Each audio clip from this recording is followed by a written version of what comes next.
had this weekend? So on Friday we had Feeder, which was like a homecoming gig, because they're actually from Newport. So it was one of their first gigs back, and they were actually where they're from as well, so I think that was quite special for them, so that was good. And then we had Party in the Park on Saturday, which is like an 80s, 90s family kind of festival. And how would you best describe your role in the running of these festivals? So I do quite a bit of the setup in terms of like how everything looks. So like I decorated this whole area, all the decor, all the signage, all that kind of stuff. Just making sure that everything kind of looks how we want it, rather than just having. I think in the past we just had stages and just the DJs. It's all been about the music, whereas we're trying to really enhance like that experience element. So I'm just kind of trying to deliver that, and then I sort like the food traders out. I've talked to everyone about what they do, and everyone's so humble, so they'll tell me what they do. Like Laura will say, oh yeah, I design stuff, but actually I'm like inside Laura's brain at the moment. Yeah, it's really impressive. Is organising the traders something that you like to do? Yeah, this is one of the first years I've done it really. But yeah, definitely. And it's quite handy because then they all give me free food. How's today been so far? Manic, but once everyone's in, it should be alright. But I've just been like telling everyone to get here before 12, so they're all just kind of arriving at the same time. But we need to get them on because we don't know how the weather's going to go. So if the ground goes too bad, then they'll have trouble getting in, and they'll just make the ground worse. So we want to get them in as early as possible. So that's vendors that are coming in at the minute? Yeah. Is that a big part of organising something like this? Do you know what? It shouldn't be, but it is, just because there's so many different people and they all want the best spot, and they've all got their own like power requirements, and it actually ends up being a bigger job than you expect. And how do you personally feel after such a long weekend? Tired, hence the sunglasses on indoors. But good, yeah. Obviously, it was a heavy weekend. Just had 2 events. Obviously, haven't done events for a long time, so it was nice to kind of be this busy again, see everyone, back together and whatnot. End of the night, how do you feel?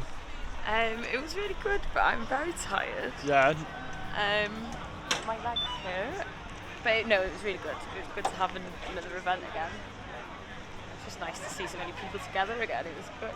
Of the 2 events, which would you say is your favourite? Oh, definitely Party in the Park. It was just a big scale event. Like we had where I'm sat now was like the rum and reggae area. This was just rammed all day, and because it was obviously like Freedom Day, where they've got rid of all restrictions in Wales, it just had this good energy about it. Really, everyone was just buzzing to be out, and yeah, it was just a really good feel to it.